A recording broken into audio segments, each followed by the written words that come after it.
저희가 벌써 로마서를 22번째 이렇게 보고 있습니다. 그래서 오늘 로마서 13장 8절, 9절, 10절 말씀은 또 사랑은 율법의 완성입니다. 이런 주제를 가지고 있습니다.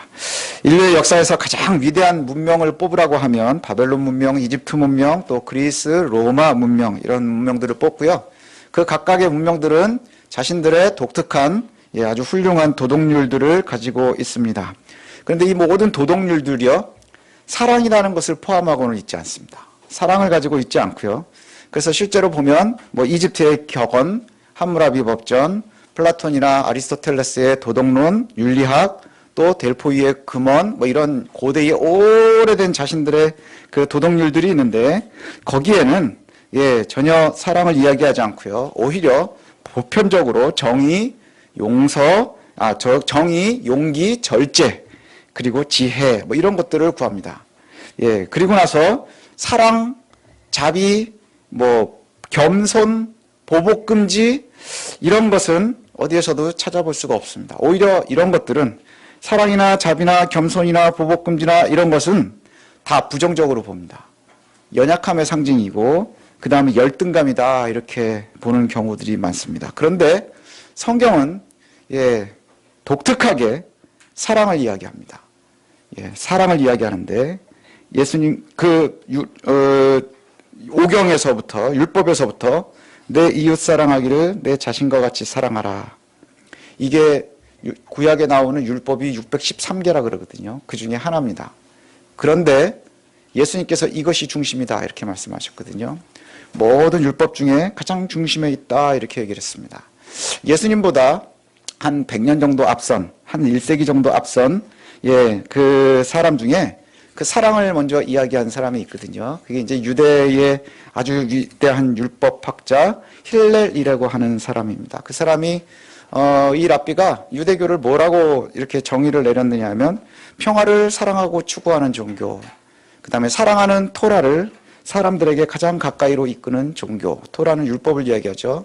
그러니까 사랑과 또 평화를 추구하고 사람들에게 율법을 가까이 전달해주는 종교가 바로 유대교다 이렇게 얘기를 합니다. 그래서 이런 일화도 전해진다고 그래요. 한 이방인이니까 로마인인지 헬라인인지는 정확하게 나오지 않는데 이 이방인이 개종을 하고 싶은 거예요. 유대교를 보니까 개종을 이제 하고 싶었나 봐요. 그래서 이 힐렐 말고 또 굉장히 유명한 학자가 있었는데 그래서 랍비 샴마이를 찾아갔습니다. 샴마이를 찾아가서 이렇게 얘기를 했다고 그래요. 선생님, 제가 한 발로 깽깽이를 서고 있는 동안에 율법을 나에게 알려주시면 그러면 내가 개종을 하겠습니다. 그랬더니 샴마이가 어떻게 했게요? 몽둥이로 내쫓았답니다. 그쵸? 깽깽이로 서 있다는 것은 아주 짧은 시간 동안에 나한테 한마디 해달라. 그걸로 나를 설득하면 내가 그렇게 개종하겠습니다. 우리 주변에도 옛날에 그런 사람들 많았습니다. 나한테 한번 믿어지게 해달라. 그럼 믿어줄게. 이런 얘기 했는데 그 쫓겨난 사람이 힐렐에게 찾아갔다 그러거든요. 그리고 곧바로 개종했답니다. 그래서 무슨 말을 했길래 개종했느냐? 그랬더니 이렇게 말했다는 거죠. 내가 싫어하는 일을 이웃한테 하지 마라. 이게 율법의 전부다. 나머지는 다 주석일 뿐이니 너희는 가서 그렇게 행하라. 이렇게 얘기했다는 거예요. 이거 어디서 들어본 얘기랑 좀 비슷하지 않나요? 느낌이? 뭐냐면 네가 싫어하는 일은 이웃에게 행하지 마 하는 이 힐렐의 이야기가요. 예수님의 말씀과 되게 비슷한 느낌이 있습니다. 그러므로 무엇이든지 남에게 대접받고자 하는 대로 너희도 남을 대접하라. 이것이 율법이고 선지자니라. 마태복음에도 나오고 누가복음에도 나오는 예수님의 말씀입니다. 그래서 이게 유대교와 이렇게 비슷하구나 이렇게 또 우리가 생각을 하기 쉬운데 히브리 대학에 있는 플루서라고 하는 교수가 있는데요. 이분은 이제 전공이 뭐냐 하면 예수님의 일생입니다. 그러면서 겉으로 보기엔 이 힐렐 학파하고 예수님의 가르침이 굉장히 비슷하다고 그래요. 근데 예수님과 힐렐의 차이점이 있다 이렇게 얘기를 해요. 자기가 보니까 굉장히 큰 차이점이 있는데 그 굉장히 큰 차이점이 뭐냐 하면 랍비 힐렐의 가르침보다 예수님의 가르침은 더 멀고 더 무조건적이다 이렇게 얘기를 해요. 그게 무슨 말이냐 하면 예수님의 사랑은 어디까지를 이야기하느냐? 원수와 죄인까지를 포함한다는 거예요. 원수까지도 포함하고 죄인까지도 다 포함하는 무조건적인 사랑을 갖다 얘기하고 있다는 것이죠. 그냥 단순한 감정의 문제가 아니라는 거예요. 그리고 실제로 예수님께서는 평생을 그것을 가르치셨고, 그리고 그것이 그분의 사역의 전체였다는 것이죠. 그 예수님의 삶의 방식 전체가 죄인들과 함께하는 것이었고, 원수들과 함께하는 것이었고, 그들에게 헌신하는 것을 가르치고, 또 예수님도 그렇게 보이셨다는 거예요. 그러니 힐러리 가르치고 있는 그냥 네가 하기 싫은 거를 남한테도 하지 마 하는 소극적인 사랑이 아니라 네 원수까지도 네가 사랑해야 해 하는 아주 적극적인 사랑을 갖다가 요구하고 있고, 그것이 예수님의 사역의 중심이었고 가장 최종적인 목표였다는 것이죠. 그래서 실제로 보면 사복음서 전체의 내용을 보면 예수님께서 자기 희생을 갖다가 보여주시는 사건이 있습니다. 그게 뭐냐 하면 예수님께서 잡히시고 또 고난당하시고 재판받으시고 죽으시는 십자가의 처형, 이 사건들이 있죠. 근데 이 내용의 분량하고요, 산상수훈에서 사랑을 가르치는 분량하고가 비슷하다는 거예요. 그러면서 이 무게가 다르지 않다는 거죠. 우리는 그냥 예수님의 가르침만을 보고 싶어 해요. 내 이웃을 내 몸과 같이 사랑하라 하시니까 그래, 이념적으로 생각하고 생각해서 알고 있고 가슴으로 품고, 그런데 예수님은 가르침과 그 다음에 그 실제의 행함이 동일했다는 거예요. 분량도 비슷했고 비중도 똑같았고, 그래서 여기서 원수 사랑에 대한 그분의 메시지가 가장 선명하게 드러나는데, 예수님의 메시지는 십자가에서 증명이 되었고 그것이 예수님의 사역의 중심이었고 그게 곧 구원이라는 거예요. 최종의 목적은 거기에 있다는 것이죠. 구원이라는 거예요. 마태복음 5장 이렇게 말씀합니다. 나는 너희에게 이르노니 너희 원수를 사랑하며 너희를 박해하는 자를 위하여 기도하라. 이게 예수님께서 말씀하시는 거거든요. 힐레의 이야기, 네가 하고 싶어하는, 네가 싫은 것은 남한테도 시키지 마, 이게 아니고요. 예수님의 사랑에는 내가 너희한테 이르는데, 내가 너희한테 명령하는 거야. 예수님의 명령입니다. 너희 원수를 사랑해라. 너희를 박해하는 자를 위해서 기도하라. 이게 우리의 임무라는 거예요. 쉽지 않죠. 예수님께서는 죄인을 대신해서 십자가에 달려서 죽으셨습니다. 자기 목숨까지도 기꺼이 내놓으셨습니다. 이게 바로 우리가 알고 있는 예수님의 사랑이고요. 이게 바로 구원이거든요. 예수님의 십자가 없으면 우리는 다 죽은 목숨들인 거예요. 이게 구원할 수 없는 것이죠. 그래서 그렇게 말씀하셨고요. 그러니까 우리가 계속해서 읽어가고 있는 로마서에서 바울은 또 예수님의 이야기를 이렇게 알려줍니다. 로마서 5장 8절에 우리가 이미 지나갔는데, 우리가 아직 죄인 되었을 때 그리스도께서 우리를 위하여 죽으심으로 하나님께서 우리에 대한 자기의 사랑을 확증하셨느니라. 예수님께서 우리를 사랑하셨는데 그 사랑을 어떻게 확증했느냐? 그럼 우리를 위해서 죽으심으로 확증했다는 거예요.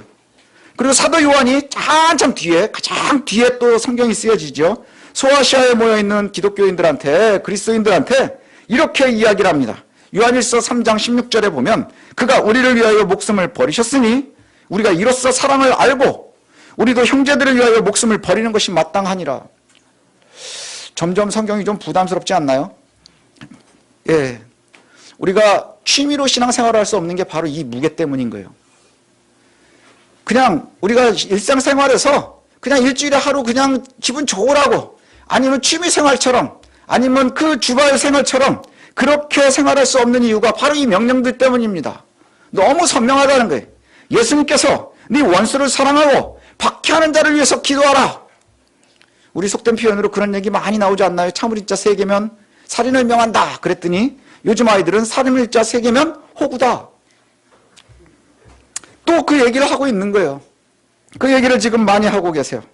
로마서에서 세월이 지난 후에, 또 훨씬 더 후에 점점점 우리에게 말씀하는 게 뭐냐? 예수를 닮아야 된다 하는 거예요. 예수님께서 네 원수를 사랑하고 너를 괴롭히는 자를 위해서 축복하면서 기도해야 된다, 이렇게 말씀합니다. 그리고 마지막에 점점 뒤로 가서 마지막에는 형제들을 위해서 목숨을 버리라, 이렇게 명령하고 계세요. 예수님께서 우리를 사랑하셔서 십자가에서 달려 죽으셨습니다. 그러니 우리도 형제를 위해서 목숨을 바치는 것이 당연하다, 이렇게 말씀하거든요.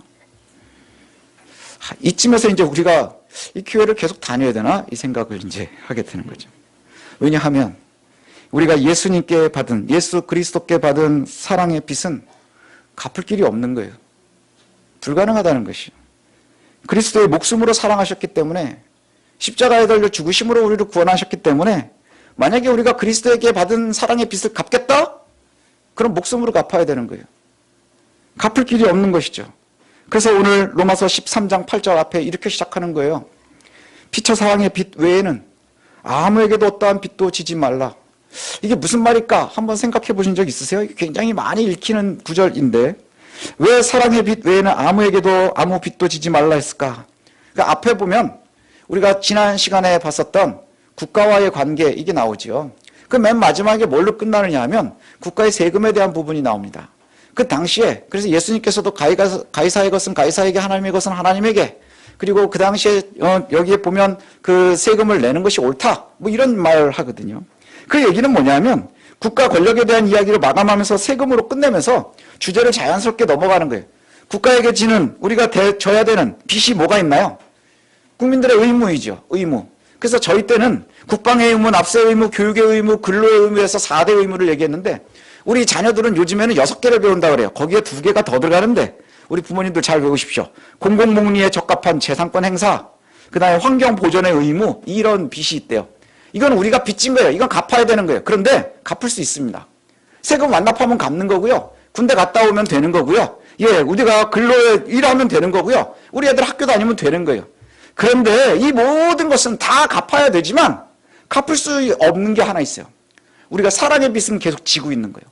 너희가 사랑의 빚 외에는 아무것도 지지 마라. 우리가 아무리 노력해도 갚을 수 없는 것이 바로 빚진 채 살아가는 거예요. 뭐냐? 우리가 그리스도께 사랑 빚진 채 살아가는 거예요. 아무리 갚으려고 해도 갚아지지가 않는다는 것이죠. 우리가 한번 다시 보면 로마서 13장 8절입니다. 보면 이렇습니다. 피차 사랑의 빚 외에는 아무에게든지 아무 빚도 지지 말라. 아무 빚도 지지 말라. 그러니까 너희가 세상에서 해야 될 의무는 다 해야 돼. 근데 한 가지는 니네가 아무리 노력해도 갚을 수가 없는 게 하나 있는데 그게 뭐냐? 그리스도로부터 받은 사랑의 빚이라는 거예요.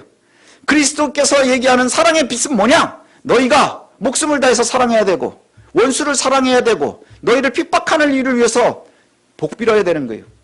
그게 바로 우리가 짓고 있는 빚이라는 거죠. 참을 일자 세계로 호구되는 삶을 살아라 이렇게 말씀하는 거예요. 목숨 걸어 호구되라 이런 말씀을 하고 있는 거예요. 이어서 9절에도 이렇게 말씀합니다. 간음하지 말라, 살인하지 말라, 도둑질하지 말라, 탐내지 말라 한 것과 그 외에 다른 계명이 있을지라도 내 이웃을 내 자신과 같이 사랑하라 하신 그 말씀 가운데 다 들었느니라. 그래서 우리가 8절과 9절을 같이 읽어보면 이렇습니다. 피차 사랑의 빚 외에는 아무에게든지 어떠한 빚도 지지 말라. 남을 사랑하는 자는 율법을 다 이루었느니라. 간음하지 말라, 살인하지 말라, 도둑질하지 말라, 탐내지 말라 한 것과 그 외에 다른 계명이 있을지라도 내 이웃을 내 자신과 같이 사랑하라 하신 그 말씀 가운데 다 들었느니라. 이웃을 사랑한다면 사실은 그 많은 아까 말씀드린 것처럼 그 수많은 율법들 그 율법들이 다 불가능하다는 거예요. 사랑하는 사람이 살인이 가능하느냐? 사랑은 살인을 불가능하게 합니다. 사랑은 도둑질도 불가능하게 합니다.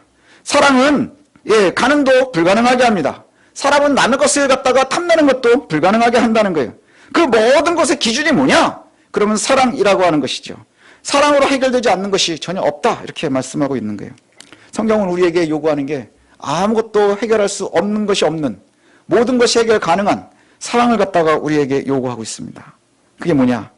그리스도의 사랑입니다. 자기 자신을 내어놓는 그리스도의 사랑. 이 사랑이 우리를 죽음에서 생명으로 이끌었습니다.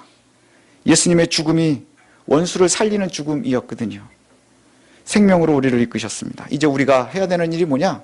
그리스도인들이 가야 되는 것은 그리스도를 따라가는 것입니다. 그게 바로 성도들의 길이지요. 지금 나를 괴롭히는 이들이 있습니까? 생각만 해도 아주 지긋지긋한 사람들이 있습니까?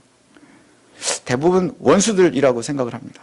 회사에서 만나는 상사, 아니 옛날에 나를 괴롭혔었던, 요즘에 나오는 어렸을 때 나를 괴롭혔었던 뭐 이런 일이라고 생각합니다. 근데 사실 정말 나를 괴롭히는 건 가장 가까이 있는 사람들이에요. 내 친구, 내 가족 이렇습니다. 부부간에 어렵고 부모 자식간에 어렵고 형제 자매간에 어렵습니다.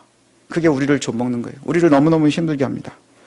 그냥 진짜 원수라면 김일성이 같은 놈들이면 그냥 마음껏 미워해도 하면서 우리가 마음이라도 불편하지 않을 텐데 그냥 잊자, 똥발 벗구나 뭐 이러면서 지나가잖아요. 그 저주라도 할 텐데.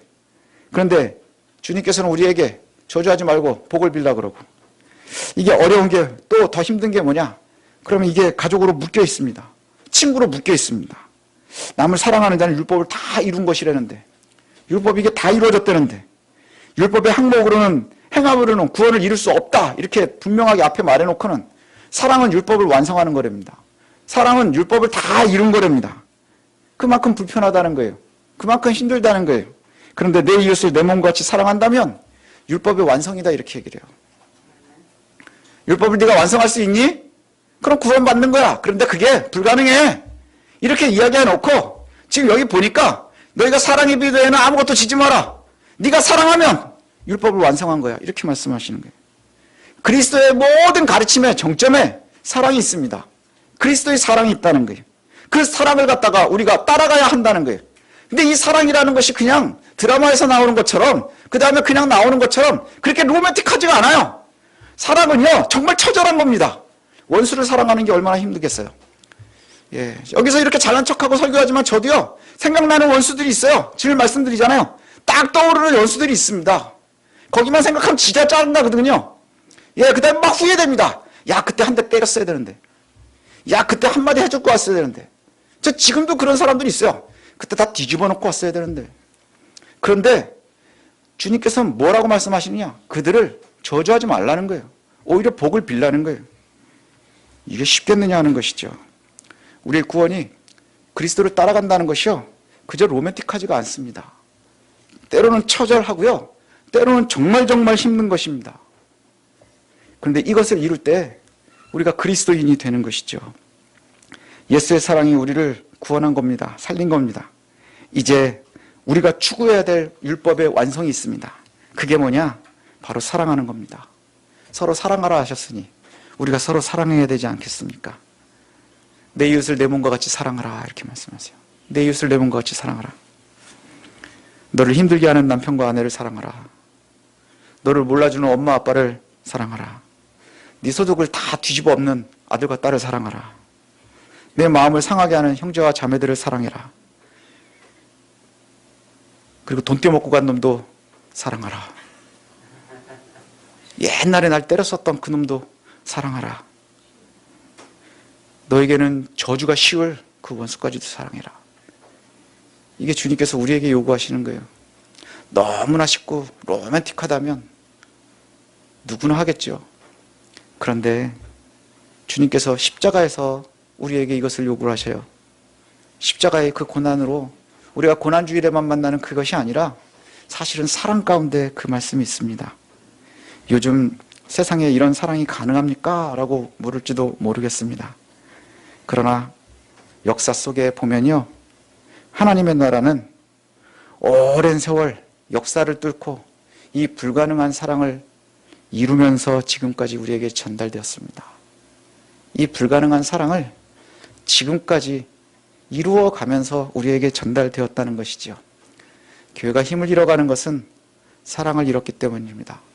사랑이 없이 욕심과 이기심과 미움과 시기와 질투가 교회 내에서도 만연하고요.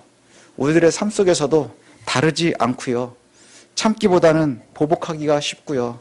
그것이 우리들의 삶이기 때문입니다. 저를 비롯해서 저와 여러분들이요. 정말로 예수 그리스도의 말씀을 진지하게 받았으면 좋겠습니다. 5월은 푸르구나 어린이 세상, 스승의 은혜는 나실제 괴로움, 노래하면 막 다들 막 눈물 뚫줄뚫줄 흘리죠. 막 눈물 흘리면서도 어버이 은혜로 시작했다가 스승의 은혜로 끝나는 노래 막 부르잖아요. 예, 그래 가면서 우리는 감정에 막 득받치는 것 같지만 사실 성경이 우리에게 요구하고 있는 그 사랑은요, 처절한 겁니다. 아주 진지한 겁니다. 내 원수를 내 몸과 같이 사랑하라. 이것이 쉽겠느냐 하는 것이죠. 불가능합니다. 그냥 우리 힘으로는 불가능하죠. 그러니 그리스도의 사랑이 우리 속에 남아 있어야 되는 거예요.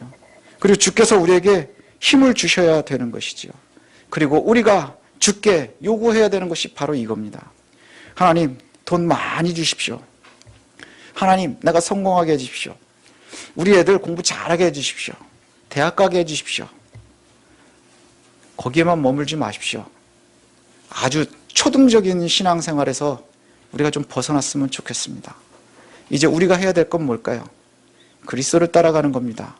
예수쟁이가 되어야 될 것 아닙니까? 예, 교인 말고 예수쟁이가 되었으면 좋겠습니다. 교회를 열심히 다닌다고 하면서 오랜 세월 평생 신앙생활을 했다고 하는데 우리가 돈 많이 벌게 해주셔서 벗어나지를 못해요. 예, 그러니까 돈 많은 교회들을 따라다닙니다. 교회들이 돈을 많이 쌓아놓지만 사랑은 잃어가기죠. 예, 교회들이 세상에서 힘을 잃어갑니다. 왜 그럴까요? 사랑을 보이지 못하기 때문입니다. 그만하려는 것 같습니다. 예, 말씀을 맺겠습니다. 예수님의 말씀으로 설교를 맺도록 하겠습니다. 마태복음 22장 37절부터 40절 말씀 제가 읽어드리고 이것으로 마감하겠습니다. 예수께서 가라사대 내 마음을 다하고 목숨을 다하고 뜻을 다하여 주 너희 하나님을 사랑하라 하셨으니 이것이 크고 첫째는 계명이요 둘째는 그와 같으니 내 이웃을 내 몸과 같이 사랑하라 하셨으니 이 두 계명이 온 율법과 선지자의 강령이니라. 그리고 이렇게 말씀하셨습니다. 너도 가서 이렇게 행하라. 이제 우리도 이렇게 행했으면 좋겠습니다. 첫째 계명, 우리가 하나님을 사랑하니 이곳에 모였습니다. 둘째 계명, 그러니 너희가 내 이웃을 내 몸과 같이 사랑하라. 이것이 모든 율법과 선지자의 명령이다. 이렇게 말씀합니다. 저와 여러분들이 그리스도를 닮아가는 사랑의 성도들로 온전히 서는 그런 귀한 다짐의 시간, 이 시간 되기를 소원합니다.